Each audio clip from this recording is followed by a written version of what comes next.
আন্তর্জাতিক শ্রমিক দিবস প্রতি বছর পয়লা মে বিশ্বজুড়ে পালিত হয়। 1886 সালে চিকাগো হে মার্কেটে 8 ঘন্টা কাজের দাবিতে শ্রমিকদের আত্মত্যাগ ও আন্দোলনকে স্মরণ করে এই দিনটি প্রতি বছর পালিত হয়। চলুন শিবানী এক্সপ্লোরার ইউটিউব চ্যানেলে আপনাদের সবাইকে স্বাগত জানাচ্ছি। আজকে আন্তর্জাতিক মে দিবস উপলক্ষে আমি এসেছি ক্ষুদিরাম স্মৃতিদের সেখানটায় মে দিবস উদযাপন হচ্ছে। আর সবকিছু দেখাচ্ছে আমার এই ভিডিওর মধ্যে থাকবে, অবশ্যই দেখতে থাকুন শিবানী এক্সপ্লোরার ইউটিউব চ্যানেল। আমাদের আজকের এই অনুষ্ঠানে আমরা বিভিন্ন সংগঠন, 8টি কেন্দ্রীয় ট্রেড ইউনিয়ন এবং বিভিন্ন ফেডারেশন ও যৌথ যে কমিটিগুলি, তাদের সম্মিলিত সিদ্ধান্ত অনুযায়ী আজকের এই মে দিবস আমরা পালন করতে যাচ্ছি। মে দিবসের প্রথমে পতাকা উত্তোলন করবেন এআইসিসিটিউর পক্ষে কর্নেল হায়দার হোসেন চৌধুরী। ইনকিলাব জিন্দাবাদ, ইনকিলাব জিন্দাবাদ। শহীদের রক্তে রাঙা লাল পতাকা ঊর্ধ্বে তুলে ধরো, শহীদের রক্তে রাঙা লাল পতাকা ঊর্ধ্বে তুলে ধরো। ইনকিলাব জিন্দাবাদ, ইনকিলাব জিন্দাবাদ। শ্রমিক ঐক্য জিন্দাবাদ। এবারে যারা যারা এসেছেন মাল্যদান করবে, শহীদ বেদিতে মাল্যদান করবেন টিইউসিসি কাছাড়ের পক্ষে প্রদত্ত বিশ্বাস। ইনকিলাব জিন্দাবাদ। শহীদ তোমায় ভুলিনি ভুলবো না, শহীদ তোমায় ভুলিনি ভুলবো না। ইনকিলাব জিন্দাবাদ। এবারে বিভিন্ন সংগঠনের পক্ষ থেকে পুষ্পার্ঘ্য অর্পণ করবেন শহীদ বেদিতে। আমি কমরেড সিআই2 পক্ষ থেকে কমরেড সুরজিৎ ঘোষ,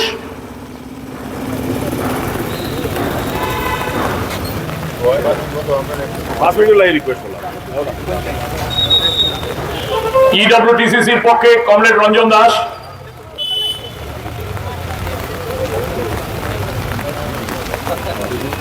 এআইসিসিটিউর পক্ষে কমরেড সুব্রত নাথ, এআইইউটিউসির পক্ষে কমরেড সুব্রত নাথ,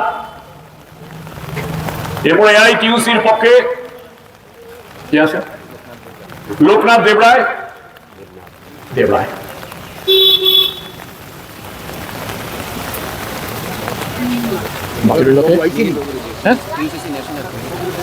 টিইউসিসি ন্যাশনালের পক্ষে কমরেড মিহির নন্দী,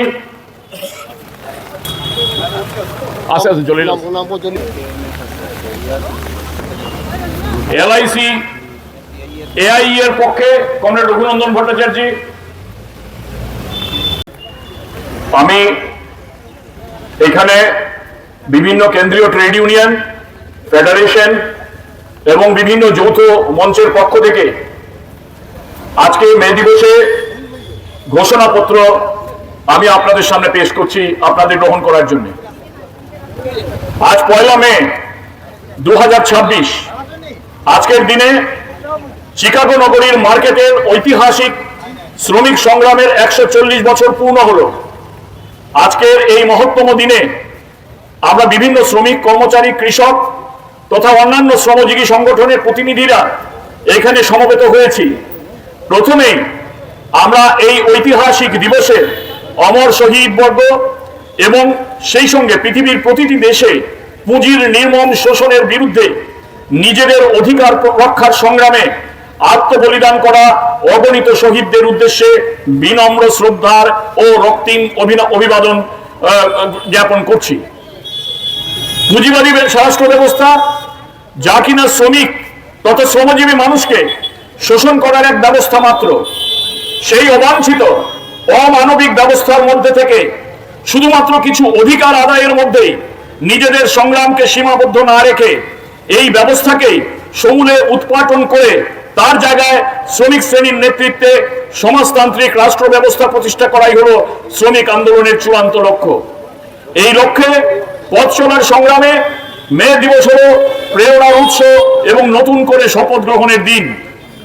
আজকে এই সমাবেশ কঠোর ভাষায় নিন্দা জানাচ্ছে ইসরায়েলি জিওনিস্ট ফ্যাসিস্ট সরকার ও তার মিত্র আমেরিকান সাম্রাজ্যবাদী ট্রাম্প সরকারকে, যারা গত প্রায় 1.5 বছর ধরে প্যালেস্টাইনের গাজা এবং ওয়েস্ট ব্যাংকে নির্বিচারে গোলাবর্ষণ করে হাজার হাজার নিরপরাধ নারী, শিশু ও নাগরিককে হত্যা করে চলেছে এবং গত প্রায় 2 মাস ধরে পারমাণবিক অস্ত্র মজুত রাখার অজুহাত দেখিয়ে ইরান সহ লেবানন ইত্যাদি দেশে ধ্বংসলীলা চালাচ্ছে।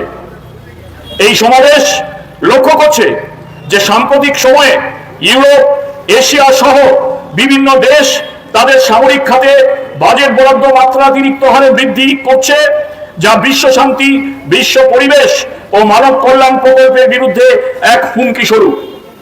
সাম্রাজ্যবাদী দেশগুলোর মারণাস্ত্র শিল্প ও দখলদারিকে পরিপুষ্ট করতেই এই বাজেট ব্যবহৃত হচ্ছে এবং এর ফলে অনুন্নত ও উন্নয়নশীল দেশের শ্রমিকদের জীবন জীবিকার উপর আক্রমণের তীব্রতা বৃদ্ধি পাচ্ছে।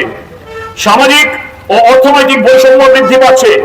তাই আমরা এই সামরিক নীতির প্রতিবাদ করছি এবং দাবি জানাচ্ছি, অস্ত্র নয়, মানুষের জীবন জীবিকা উন্নয়নের স্বার্থে বাজেট বরাদ্দ বাড়াতে হবে। বরাদ্দ বাড়াতে হবে ক্রীড়া, সংস্কৃতি ও পরিবেশ রক্ষায়। আজকের সমাবেশ লক্ষ্য করছে যে লাগামহীন মূল্য বৃদ্ধি ও মুদ্রাস্ফীতির ফলে আমাদের দেশের শ্রমজীবী তত সাধারণ মানুষের জীবনযাত্রার মান দ্রুততার সাথে খারাপ হচ্ছে। রাষ্ট্রায়ত্ত সংস্থা জলের তলে আদানি, আম্বানি, টাটার মতো কর্পোরেটের হাতে তুলে দিচ্ছে নরেন্দ্র মোদী নেতৃত্বাধীন বিজেপি সরকার। নিয়োগের ক্ষেত্রে নমনীয়তা এনে স্থায়ী পদ বিলোপ করে অস্থায়ী, ঠিকা, মেয়াদী প্রথায় নিযুক্তি দিয়ে বেকারদের ভবিষ্যৎ অনিশ্চিত অন্ধকারের দিকে ঠেলে দিচ্ছে। বেপরোয়া উচ্ছেদের মাধ্যমে গরিব মানুষকে গৃহহারা করে হাজার হাজার বিঘা জমি বিনা পয়সায় তুলে দিচ্ছে কর্পোরেটের হাতে।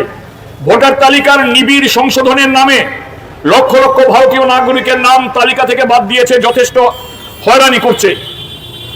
সমাবেশ অত্যন্ত ক্ষোভের সঙ্গে লক্ষ্য করছে যে এই সরকার শ্রমিকদের এই যাবৎ অর্জিত সমস্ত অধিকারকে খর্ব করে 29টি শ্রম আইনকে বাতিল করে 4টি শ্রম কোড ইতিমধ্যে লাগু করে দিয়েছে। এর ফলে দৈনিক কাজের সময় 8 ঘন্টা থেকে বাড়িয়ে 12 ঘন্টা করাকে বৈধতা দেওয়া হয়েছে। শ্রমিকের ধর্মঘট করার অধিকার কার্যত কেড়ে নেওয়া হয়েছে। যখন তখন শ্রমিক ছাঁটাইয়ের অবাধ অধিকার তুলে দেওয়া হয়েছে মালিক শ্রেণীর হাতে। সমাবেশ সরকারের এই অর্থনীতি, শিল্পনীতি, নিয়োগ নীতি ও শ্রমনীতি তথা শ্রম কোড অবিলম্বে বাতিলের দাবি জানাচ্ছে। বর্তমান সময়ে শ্রমিক শ্রেণীর যে বিপুল উৎপাদন ক্ষমতা বৃদ্ধি পেয়েছে তা শুধুমাত্র মালিক শ্রেণীর মুনাফাই বৃদ্ধি করেছে, অথচ এই সম্পদের স্রষ্টা শ্রমিক শ্রেণী তার ন্যায্য পাওনা থেকে বঞ্চিত। আর এই বঞ্চনার বিরুদ্ধে শ্রমিক ও শ্রমজীবী মানুষের ঐক্যবদ্ধ লড়াইকে টুকরো টুকরো করে দুর্বল করে বিষাক্ত সাম্প্রদায়িক শক্তি গভীর ষড়যন্ত্রে লিপ্ত হয়ে আছে। এইসব বিভেদকামীর ষড়যন্ত্র ব্যর্থ করে শ্রমিক শ্রেণীর ঐক্যকে অটুট রাখতে আমাদের সকলকে সদা সতর্ক থাকতে হবে। আজকের সমাবেশ লক্ষ্য করছে যে দেশের অগণিত কৃষক যারা ক্লান্ত শ্রমের মাধ্যমে ফসল ফলিয়ে সকলের মুখে খাদ্য তুলে দিয়ে সভ্যতাকে টিকিয়ে রাখছেন, তারাই এই মোদী সরকারের আমলে সবচেয়ে বেশি বঞ্চনার শিকার। ফসলের ন্যায্য দাম পাওয়ার আইনি অধিকার, জমির অধিকার সবকিছু হরণ করে চুক্তির শর্তাবলী কার্যকরী না করে কৃষকের সঙ্গে চরম বিশ্বাসঘাতকতা করেছে এই সরকার। সমাবেশ এর তীব্র প্রতিবাদ জানাচ্ছে। উপরোক্ত পরিস্থিতিতে মে দিবসের এই সমাবেশ আগামী দিনে নিম্নোক্ত দাবিতে তীব্রতর সংগ্রাম গড়ে তোলার শপথ গ্রহণ করছে। 1.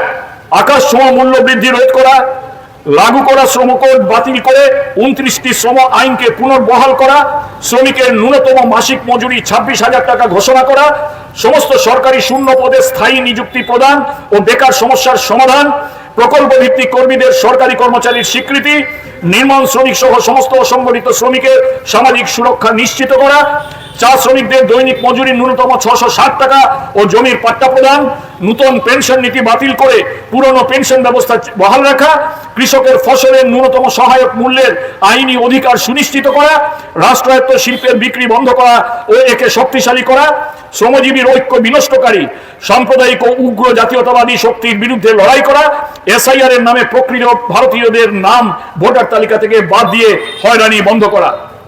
আমি এই প্রস্তাব এখানে আপনাদের সামনে পেশ করলাম। আপনাদের সমর্থনের মাধ্যমে একে আমরা গ্রহণ করব এবং আগামী দিনে এই শ্রমিক শ্রেণী যৌথভাবে সমস্ত সংগঠন আমরা যৌথভাবে এই কর্মসূচিকে সামনে রেখে আমাদের আন্দোলন চালিয়ে যাব যতদিন আমাদের লক্ষ্য অর্জিত না হয়। ধন্যবাদ। ইনকিলাব জিন্দাবাদ। উপস্থিত কমরেডস এবং বন্ধুগণ, আপনারা জানেন যে 1886 সালে সর্বোচ্চ 8 ঘন্টা কাজের দাবিতে চিকাগো শহরের হে মার্কেটে শ্রমিকরা যে ঐতিহাসিক আন্দোলন সংগঠিত করেছিল, সেই আন্দোলনকে শ্রদ্ধা জানাতে, সেই আন্দোলনের সঙ্গে সংহতি জ্ঞাপন করতে পৃথিবীর প্রত্যেকটি দেশেই আজকে 1 মে আন্তর্জাতিক শ্রমিক দিবস হিসাবে পালিত হয়ে আসছে।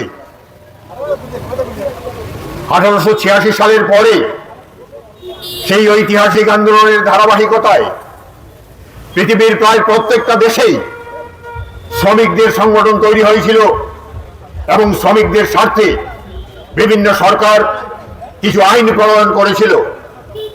কিন্তু দুর্ভাগ্যের বিষয়, আজকে এই 21 শতাব্দীর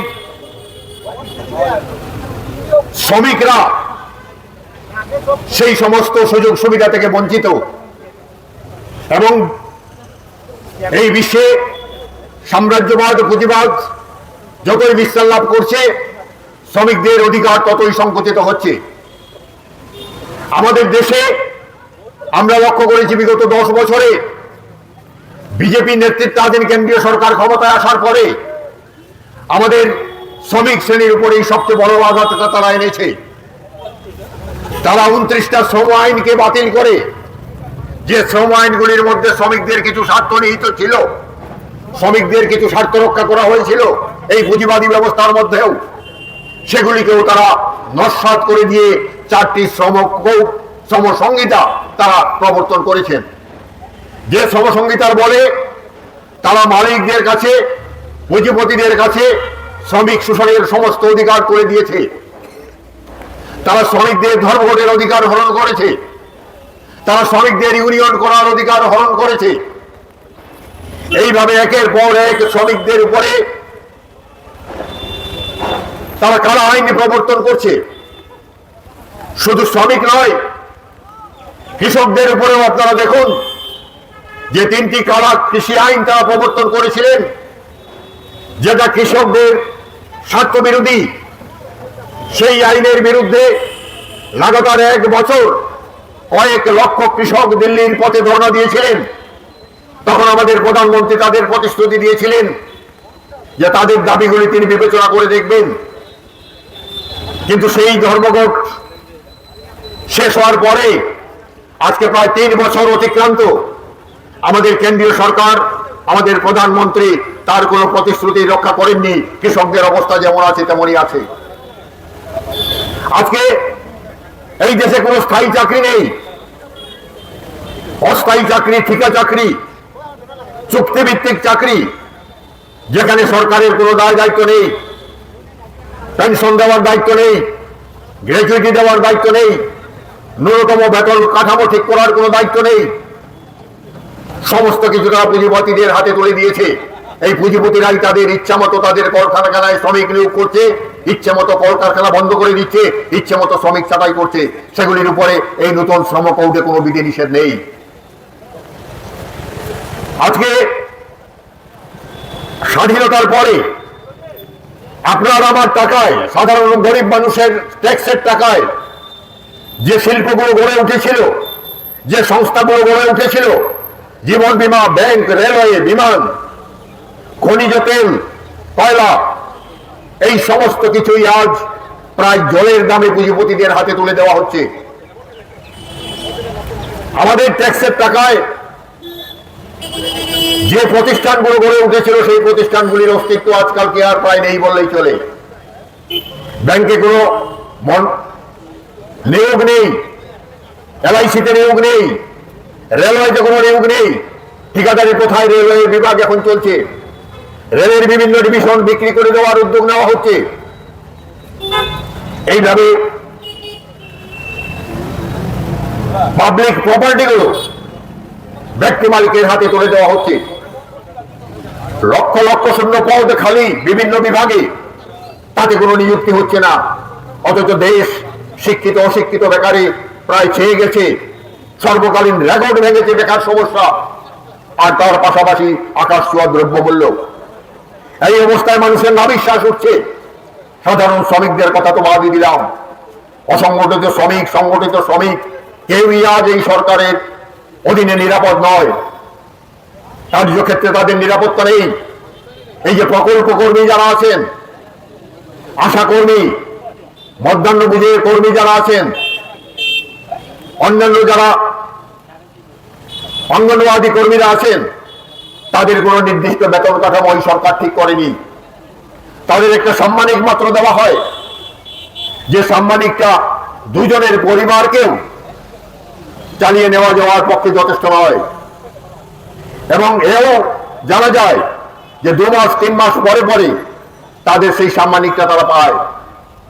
আমাদের বিভিন্ন ট্রেড ইউনিয়নের পক্ষ থেকে, আমাদের এই যৌথ মঞ্চ থেকে সর্বভারতীয় ক্ষেত্রেই আমরা দাবি করেছি যে এই যারা প্রকল্প কর্মী যারা আছে, অঙ্গনওয়াড়ি কর্মী, আশা কর্মী, মধ্যাহ্নভোজের কর্মী যারা আছে, তাদের সরকারি কর্মচারীর স্বীকৃতি দিতে হবে, তাদের বেতন কাঠামো ঠিক করতে হবে, তাদের সামাজিক এবং অর্থনৈতিক নিরাপত্তার গ্যারান্টি দিতে হবে, তাদের পেনশন গ্র্যাচুইটির ব্যবস্থা করতে হবে। কিন্তু কাকস্য পরিবেদনা এই সরকার কিছুতেই কর্ণপাত করছে না। আর যারাই আন্দোলন করছে, যারাই সরকারের ভ্রান্ত নীতির বিরুদ্ধে, কালা শ্রমিক আইনের বিরুদ্ধে, কালা কৃষি আইনের বিরুদ্ধে যারা আন্দোলন করছে, তাদের তারা আরবান নকশাল, দেশদ্রোহী তকমা দিয়ে জেলে পুরে দেওয়ার চেষ্টা করছে। এই স্বৈরতান্ত্রিক আচরণের বিরুদ্ধে আজকে গোটা দেশের শ্রমিককে ঐক্যবদ্ধভাবে দাঁড়াতে হবে। আজকে গোটা বিশ্বের শ্রমিক যদি ঐক্যবদ্ধভাবে দাঁড়ায়, তাহলে এই যে পুঁজিপতি শাসন, সাম্রাজ্যবাদী শাসন শোষণের অবসান ঘটতে পারে একমাত্র গণ অভ্যুত্থানের মধ্য দিয়ে। আর সেই গণ অভ্যুত্থানের নেতৃত্ব দেবে শ্রমিকরা। তাই আজকের এই মে দিবসে শ্রমিকদের প্রতি এই আহ্বান আমাদের থাকলো যে যে ব্যবস্থার মধ্যে শ্রমিকরা আজকে নিষ্পেষিত, শোষিত, সেই ব্যবস্থাকেই উপড়ে ফেলে দেওয়ার জন্য একটা সমাজতান্ত্রিক ধাঁচের সমাজ গঠন করার জন্য আমাদের ঐক্যবদ্ধ হতে হবে, আন্দোলন সংগঠিত করতে হবে। আমরা দেখি আসামে কি হচ্ছে, শুধু আসাম নয়, উত্তরপ্রদেশ, মূলত বিজেপি শাসিত যে রাজ্যগুলো আছে, সেখানে কেন্দ্রীয় সরকারের অঙ্গুলি হেলনে শত শত নিঃস্ব পরিবারকে ভিটেমাটি ছাড়া করে দেওয়া হচ্ছে। তারা বেআইনিভাবে জমি দখল করে আছে এই অজুহাতে ঘর বাড়ি তাদের ভেঙে দেওয়া হচ্ছে বুলডোজার দিয়ে।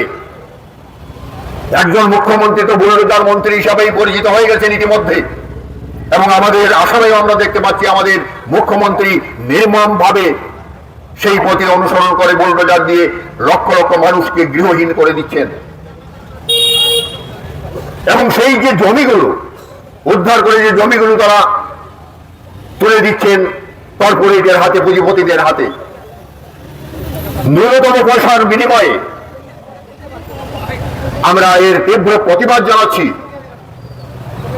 এই সরকার যখনই দেখছে তার বিরুদ্ধে সংঘবদ্ধ আক্রমণ সাধিত হচ্ছে, আন্দোলন সৃষ্টি হচ্ছে, তখনই তারা বিভেদের রাজনীতি চালু করছে। হিন্দু মুসলমান, অসমিয়া বাঙালি, বাঙালি বিহারি, বিদেশি স্বদেশি, এইরকম বিভাজন তৈরি করে তারা শ্রমিকদের ঐক্যকে দুর্বল করার চেষ্টা করছে। জিন্দাবাদ, মে দিবস জিন্দাবাদ।